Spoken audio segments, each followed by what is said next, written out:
गंगा ने अपनी बहन अमृता के साथ उस फंक्शन में जाने का फैसला तो कर लिया था, लेकिन उसके घर की बेड़ियां उसे घर से निकलने की इजाजत नहीं दे रही थी।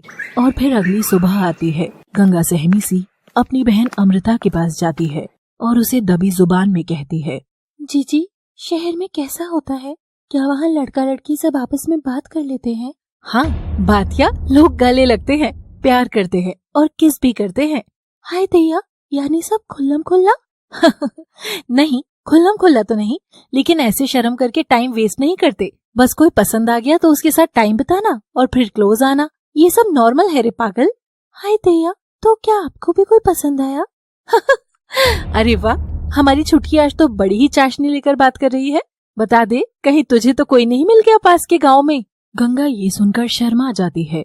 तुम बस अपना बताओ ना जीजी, वैसे भी इस घर में मुझे कोई कुछ नहीं बताता है, एक बस तुम ही बता सकती हो थोड़ा बहुत। हाँ, एक पसंद तो है, एकदम कृष्णा लगता है, इसलिए नाम भी कृष्णा ही है उसका। अभी तो ऐसा कुछ सीरियस नहीं है, पर कभी लगेगा तो माँ बापू को बता दूंगी। है?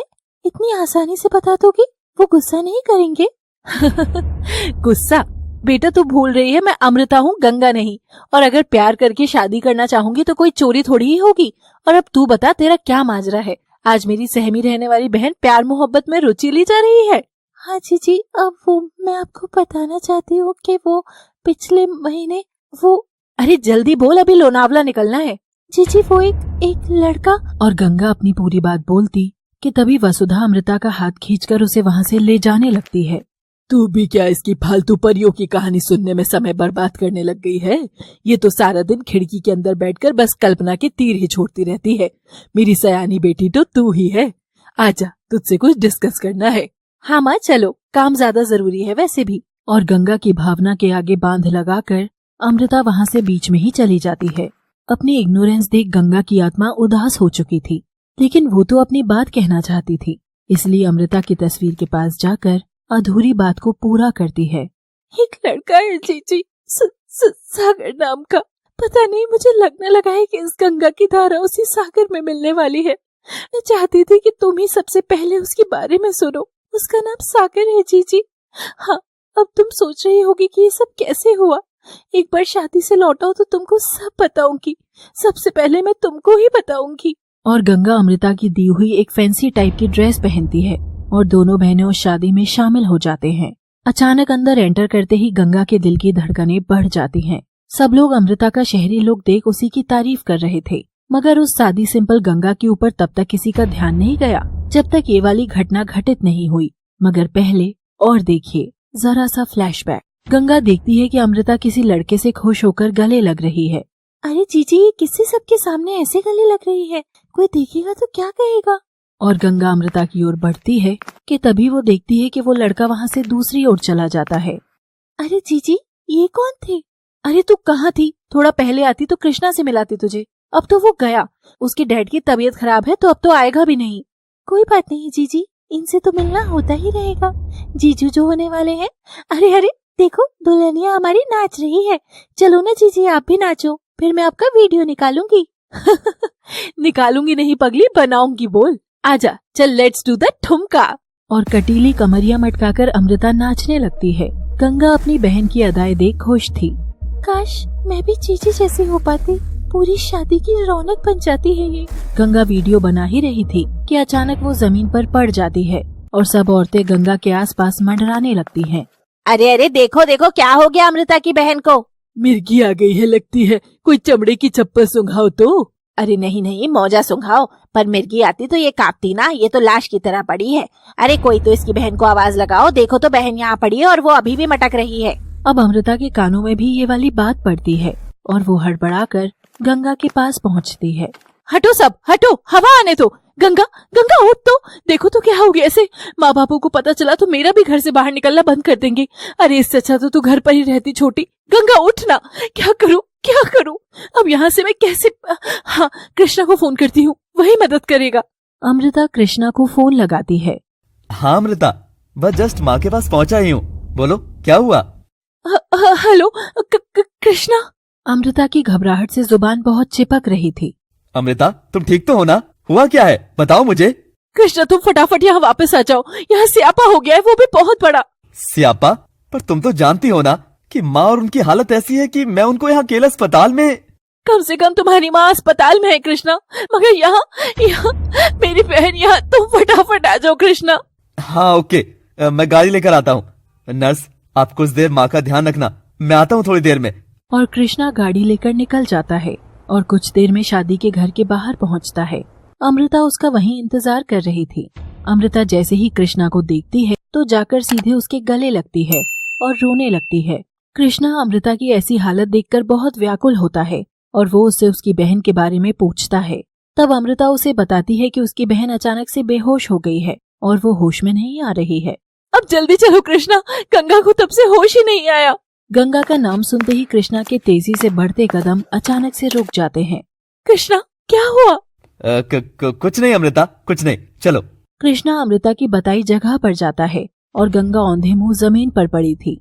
तब कृष्णा फर्श पर झुककर उसे सीधा करके गोद में उसका सिर रख ही रहा था कि तभी उसकी नजर गंगा के चेहरे पर पड़ती है और वो एक झटके से उठकर पीछे हट जाता है। कृष्णा, क्या हुआ? तुम चौंकी क्यों? कृष्णा गंगा का चेहरा देख करके किसी गहरी सोच में डूब जाता है और उसके कान में एक जोर से पुकार गूंजती है। दरिया के पास बैठा हुआ एक नौजवान लड़का नदी के पानी में कुछ कुछ कर रहा था। वो पानी से पैदा होने वाले संगीत को एक डायरी में नोट करता जा रहा था कि तभी उसके कान में भी एक मधुर आवाज गूंजती है। ओ बाबू, बाबू, तुम कब तक यहाँ बैठकर हिसाब किताब करोगे? इस गांव की तो लगते नहीं, जरूर शहरी लगते हो। यहाँ क्या कर रहे हो? कोई रास्ता भटक गए हो क्या बाबू? गंगा की ऐसी पुकार सुनकर वो लड़का पीछे पलटकर देखता है कि एक गांव की छबीली हाथ में कपड़े थामकर वहाँ खड़ी थी। क्यों, ये नदी तुम्हारी है क्या, जो तुमको मुझे यहाँ से भगाने की पड़ी है? अरे मतलब, कितने आराम से ही तो बोल रही हो बाबू कि आप यहाँ पर कब तक अपना हिसाब किताब करते रहेंगे। असल में ये नदी मेरी ही है। ओह, क्यों, तुम्हारा नाम लिखा है क्या इस पर? हाँ, मेरा ही तो नाम है। इसका नाम भी गंगा है और मेरा नाम भी। नौजवान गंगा की ऐसी मासूमियत देखकर खिलखिला देता है। ऐसे क्या देख रहे हैं आप? नहीं नहीं, मैं उस किस्म की लड़की बिल्कुल भी नहीं हूँ बाबू, जैसा आप सोच रहे हैं। और मैं तो यहाँ पर अकेली भी नहीं हूँ। वो देख ले, सामने मुझे मेरी खिड़की दिख रही है ना, वो मेरे घर की है। वो खिड़की भी मेरी है और वहाँ मैं ही बैठी रहती हूँ। और खिड़की से जो नदी दिखाई देती है वो भी मेरी है। तो यहाँ पर जो नहीं होना चाहिए वो आप है बाबू। अच्छा जी, अगर तुम ही नदी हो तो बाहर क्या कर रही हो? तुमको तो अंदर होना चाहिए। और मनचला सा वो नौजवान लड़का आप देखता न ताब उसे बाहों में उठा लेता है। गंगा समझ पाती कि उससे पहले ही उसे बाहों में उठाकर सीधा नदी के अंदर फेंक देता है। गंगा पानी के बहाव से एकदम से छटपटा गई थी। लड़का ऐसी छेड़खानी बड़ी ही एंजॉय कर रहा था। बचाओ, बचाओ, पानी का बहाव बहुत तेज है, बचाओ। तभी लड़के को लगता है कि उसने ऐसा करके गंगा की जान खतरे में तो नहीं डाल दी और वो घबराकर अपनी शर्ट निकालता है और वो खुद भी गंगा के अंदर कूद जाता है। अब वो एक पराया लड़का और पानी से भीगी हुई पवित्र गंगा दोनों एक ही नदी के अंदर थे। गंगा घबराकर उसे थाम लेती है। आपने कुछ पहना क्यों नहीं है? और आप ऐसे कैसे पानी में कूद गए? कोई देखेगा तो क्या सोचेगा? बाबू, ये गांव है, यहाँ जनाना और मर्दों का एक ही जगह भीगने का मतलब समझते हो ना तुम? नौजवान गंगा की बात पर चुटकी लेकर उसके और करीब आ जाता है और उसे कमर से जकड़ लेता है। गंगा की सांसें गर्म हो रही थी। हाय भैया, माँ बाबू के आने का समय है और ये क्या कर रहे हो आप? और लड़का कमर से हाथ फेरते हुए गंगा की चुनरी वहाँ से निकालकर उसके कांधे पर डालता है। तुम बीमार ना हो जाओ तो बस चूनर दे रहा था। पर तुम गंगा में क्यों कूदे? क्यों, क्या गंगा ही सागर में मिल सकती है? क्या सागर गंगा तक नहीं आ सकता? मैं वही सागर हूँ जो गंगा में डूबने को तलाश करता रहता हूँ। लड़का अपना नाम गंगा को सागर बताता है। सागर की ऐसी मदहोश करने वाली प्यार मोहब्बत वाली बात गंगा को कुछ अलग सा महसूस कराने लगती है। आज से पहले गंगा ने कभी किसी लड़के से इतनी नजदीकी महसूस नहीं करी थी और वो घबरा करके सीधे नदी के बाहर आ जाती है। अरे रुको, कहाँ जा रही हो? पर गंगा हाँफते हुए वहाँ से चली जाती है और पलटकर देखती तक नहीं है। गंगा, ओ गंगा, तू चली है कहाँ मुझे छोड़ के?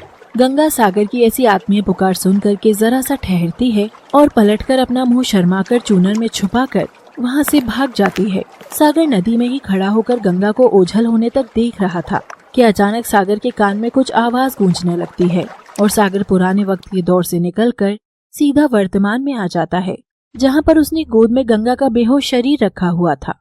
गंगा गंगा उठो गंगा, कृष्णा तुम कहाँ खो गए हो, इसे जल्दी अस्पताल ले चलो। और कृष्णा गंगा को बाहों में भर लेता है।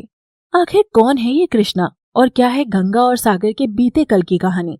कहानी तो अभी शुरू हुई है दोस्तों, आगे आगे बहुत मजेदार मोड़ आने वाले हैं, इसलिए आप सबका देखने के साथ साथ इस चैनल से जुड़ना भी जरूरी है। तभी तो मिलेगा अपडेट लव सिटी के हर पार्ट का। तो हमारी ये नई कहानी